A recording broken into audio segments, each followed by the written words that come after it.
Assalamu alaikum, урматтуу YouTube көрүүчүлөрү.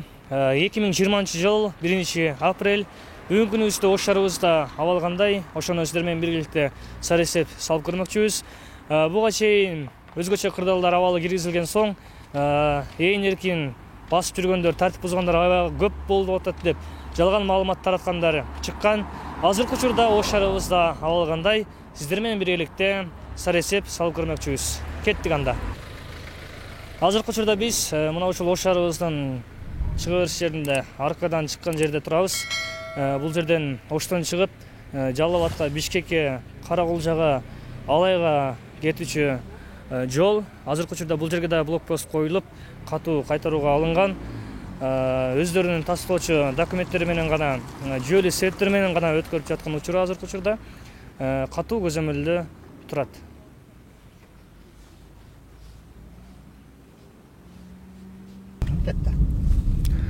Ош шаарыбызга кирип келе атабыз. Ош шаарыбыздын босогосу десек болот. Шаарыбыз тыптынч экен. Адамдар аз.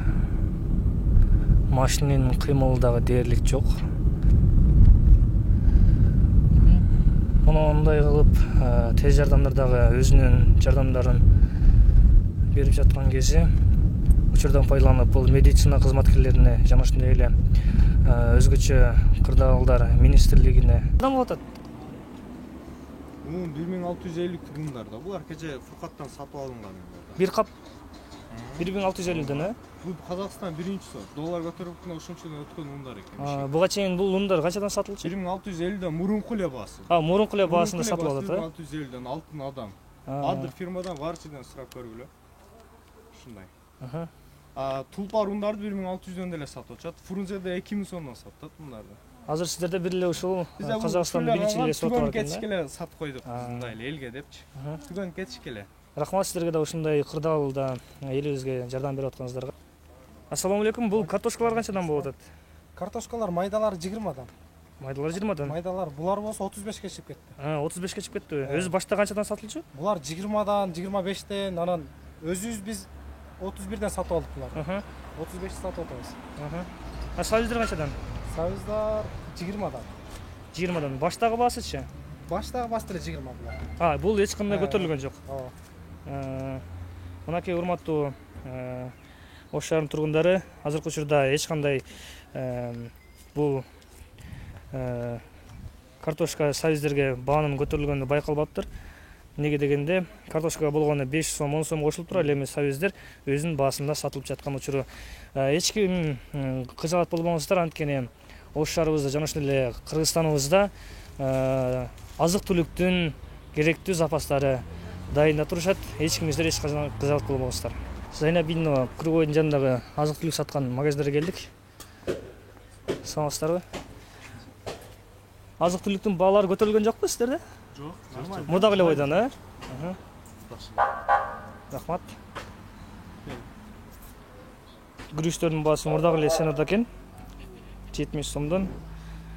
Ташкент лазер күрүчү 130 сомдон экен. Ассаламу алейкум. Канчадан болуп атат? 360 сом. 360 сом, Малдын этиби же койдун этиби? Эко тең 360тан. Баштагы баалар канча эле? Ошондой эле. Көтөрүлгөн жок, Рахмат. Өзүңүздөр көргөндөй эле азык-түлүктүн баасы эч кандай көтөрүлгөн жок, мурдагы эле баасында сатылып атат. Саламатсыздарбы? Сиздерде канчадан еттер?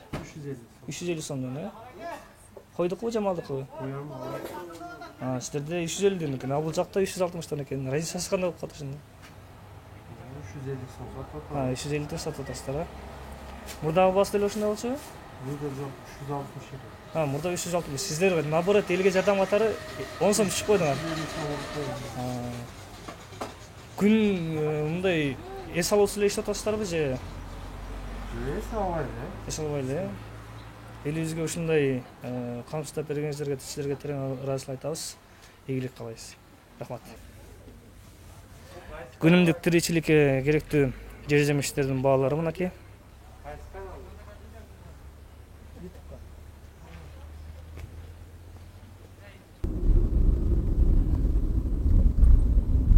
Базардын ичи дагы бул жакта эч ким жок. Шоколад базарда дагы эч ким жок.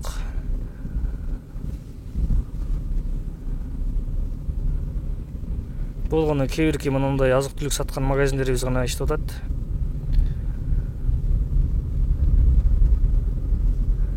Өзүнүн ар кандай аттракциондор менен белгилүү болгон Навай паркы дагы азыркы учурда убактылуу токтоп турат. Буюрса ушул Навай паркы дагы өзүнүн кызматын көрсөтүп, сиздерге жакшы эс алуу тартуулаган күн дагы алыс эмес чыгар. Буюрса азыркы учурда үйдөн чыкпай тартипти бекем сактап отурсаңыздар, майрамдарда мына ушул жерлерде эс алганы насип кылсын. Азыркы учурда үйдөн чыкпай отуруңуздар. Мына достор, Борбордук базарга кирип келдик. Бул жакта кире бериш жери. Эч кандай кийим сатуучу же болбосо башка керектүү буюмдар сатуучу базарлардын баардыгы жабык. Эч кандай иштеп атат деген жалган маалыматтарга ишенбеңиздер. Анткени болгону дары-дармек саткан аптекалар, продукт саткан магазиндер, дүкөндөр гана иштеп жатат. Калган баардык керектелүүчү буюмдар саткан базарлар толугу менен жабылган.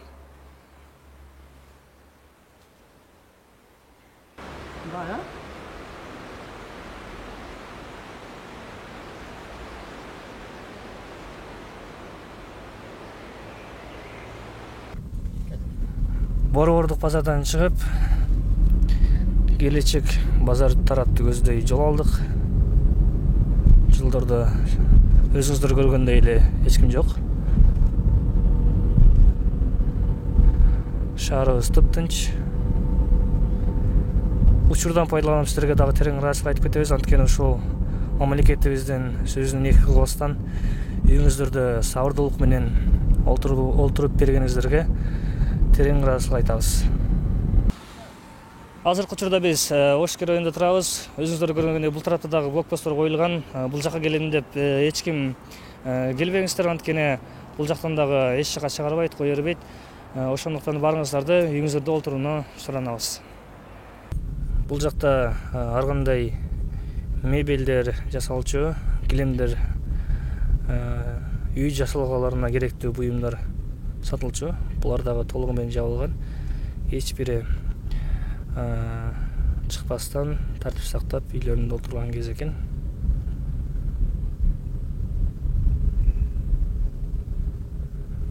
Көчөдө эч ким жок.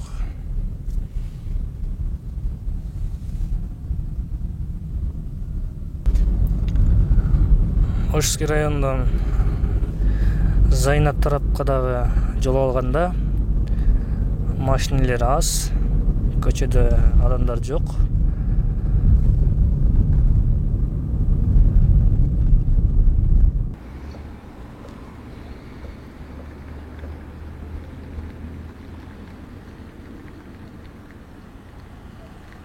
Ноокаттын кире бериши бул жактан Западный кичи районунан келген тарап. Бүгүнкү күнүбүздө Мамыров көчөсү дагы жабык турат. Буюрса шаар ичибизден келаткан машиналарды өткөрбөй жаткан кези. Мына достор, азыркы учурда биз Актилек кичи районунан Западныйды көздөй сапар алдык. Жолдо дээрлик эч кандай адамдар жок. Кээ бирки жалган маалыматтарга ишенбеңиздер. Өзгөчө кырдаал киргизсе дагы жолдо адамдар көп жүрөт деген чындыкка жатпайт. Анткени биз мынакей жол бою кээ бирки гана продуктыга чыккан гана адамдарды көрүп атабыз. Сиздер дагы тартипти бекем сактап, ынтымак менен үйдөн чыкпай отуруңуздар. Буюрса бул аты жаман орууну тартип, бекем, ынтымак менен биргеликте жеңип чыгабыз. Мына буюрса Западный тарапка дагы келип калдык. Бул жакта дагы кээ бирки зарыл иши болгон адамдар көчөдө жок. Болгону бирин серин гана машинелер, зарыл иши барлар гана көчөгө чыгышыптыр. Азыркы учурда биз Төлөкөн кичи районунун киребес жеринде турабыз. Бул жерге дагы блокпосттор коюлган. Жол кыймылынын коопсуздугунун кызматкерлери бул жерде дагы жолду кайтарып турушат. Эч кимди киргизбестен, эч кимди чыгарбастан ушул Төлөкөн кичи районунун жашоочуларын коопсуздугун кармап турган кези. Айта кетчү нерсе, урматтуу YouTube көрүүчүлөрү, үйүңүздөрдөн чыкпаңыздар. Качан гана зарыл ишиңиздер болсо, же болбосо дары-дармек, продукта керек болгон учурда гана чыксаңыздар болот. Мына ушул дары-дармек саткан аптекалар жана ошондой эле продукты саткан магазиндер, дүкөндөр эч кандай токтоосун токтоткон жок. Күнүмдүк тартипте иштеп атышат. Качан гана зарыл болгондо чыгып алсаңыздар болот. Биз атайын эксперимент катары көчөгө чыктык. Эч кандай тартип бузган адамдар жок. Көчөдө кыймыл аз, дээрлик жокко эсе. Азыркы учурда биз Ак Тилектен Западныйды көздөгөн жолдо турабыз. Мына өзүңүздөр көргөндөй машина дагы, адам дагы жок. Сиздер дагы тартип бекем сактап, үйүңүздөрдө олтуруңуздар. Азыркы учурда биз автоунаа базарында турабыз. Бул жакта бул учурда 10 миңдеген, 100 миңдеген автоунаалар кирип чыгып, ушундай кызуу базар жүрчү. Бүгүнкү күнүбүздө мына ушул автоунаа базардагы өз жумушун токтоткон, эч кандай кыймыл жок. Жана ошондой эле бул жакта жашоочулар дагы эч кандай көчөгө чыкпастан тартипти бекем сактап, үйүндө отурган кезде сиздерден дагы өтө эскертип, өтүнүч менен суранып кетет элек. Сиздер дагы үйүңүздөрдөн эч кандай чыкпастан, зарыл болгон учурда гана үйүңүздөрдөн чыксаңыздар. Машиналар жактан Западный жака келдик буюрса. Бул жакта дагы кыймыл бир аз азыраак. Кээ бирки зарыл ишорлар гана көчөдө жүрүшөт. Продуктка чыккандар бар экен. Мынакей орган кызматкерлери өз милдетин мыкты аткарып жатышат. Эч кимди эч кайда өткөрбөй жатышат.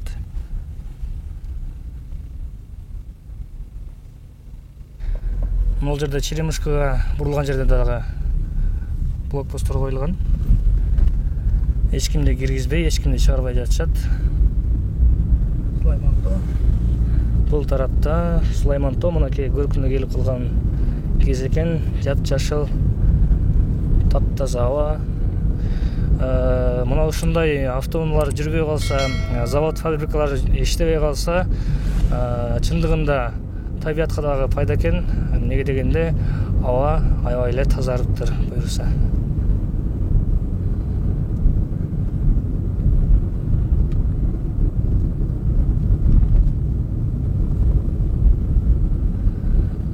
Бул жакта дагы Калин көчөсүнөн чыга бериш жеринде блокпосттор коюлган. Азыр көрөбүз, бизди өткөрөбү же болбосо өткөрбөйбү. Мынакей достор, өзүңүздөр көргөндөй эле биз дагы өткөрбөй койду, бирок биз суранып ушундай элге жардам берүү максатында съемка алып жүрөбүз десек, түшүнүү менен кое беришти. Чоң рахмат айтабыз. Ушундай тартипти бекем сактаган милиция кызматкерлерине, аскер кызматкерлерине терең ыраазычылык айтабыз. Арамовский тарапка келип калдык буюрса. Оштун так ортосу деп айтып койсок так болот. Бул учурда адамдар аябагандай көп болмок, бирок шартка байланыштуу бул жерде азыр каран адамдын эч кандай караны көрүнбөй, шаар тынч. Бул жакта дагы блокпосттор ар бир көчөгө коюлуптур. Кээ бирки жалган маалыматтарга жооп катарында мына ошол берүүнү атайын тартып жаткан учурубуз. Анткени жалган маалымат чыгарган адамдар аябай көбөйүп кетти. Көчөдө тартип жок, эл каалагандай эле жүрүп атат. Милиция кызматкерлери эч кандай чара көрбөй атышат дегендерге жооп катарында мына ошол съемкаларды тартып жаткан учурубуз. Ар бир 100 метр сайын мына ушундай милиция кызматкерлери жол жээктеп тартипти көзөмөлдөп турушат. Эч кимиңиздер чыкпаңыздар, сиздерден суранабыз. Эгерде чыксаңыздар анкета толтуруп, жана ошондой эле өзүңүздү таксыктоочу паспортуңуздарды жаныңыздарга алып жүрүңүздөр. Зарыл ишиңиздер жок болсо, үйдөн чыкпаңыздарды сунуш кылабыз.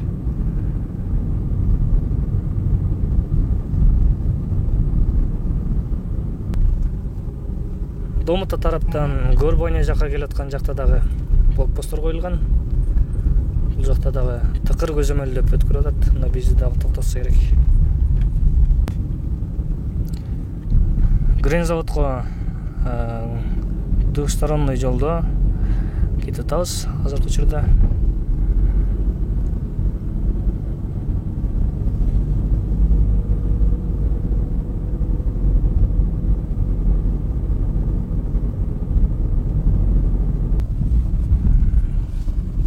Бул жакта дагы Грен заводдо кетип атабыз азыр. Адамдар жок. Машиналар жок, көчө тып-тынч.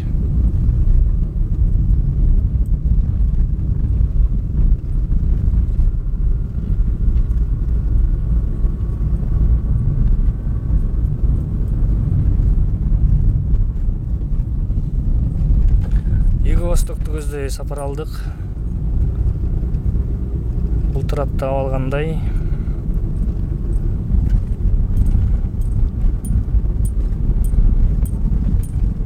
машиналар жок, адамдар жок. Тартипти катуу сактап атышат. Терең ыраазычылык айтабыз.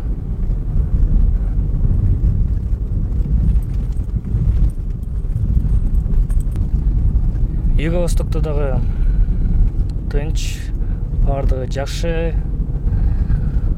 Машиналар аз экен, жөө жүргөндөр жок.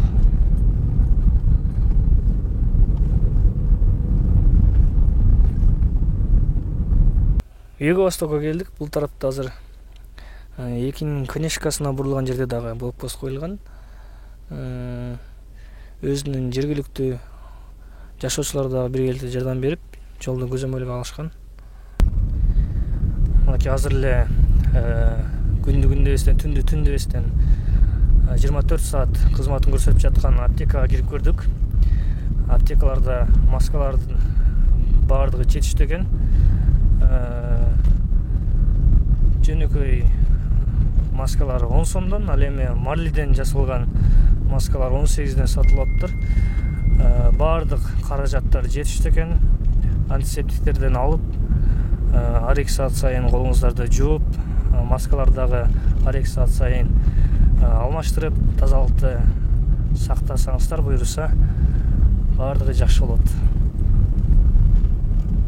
Ош шаарыбыздын бир күндүк жашоосун чагылдырып бердик. Ош шаарыбыз буюрса тынч, эч кандай кыймыл жок. Баардыгы сабырдуулук менен, ынтымак менен, түшүнүү менен үйүндө олтурушат экен. Силерге терең ыраазычылыктарыбызды айтабыз.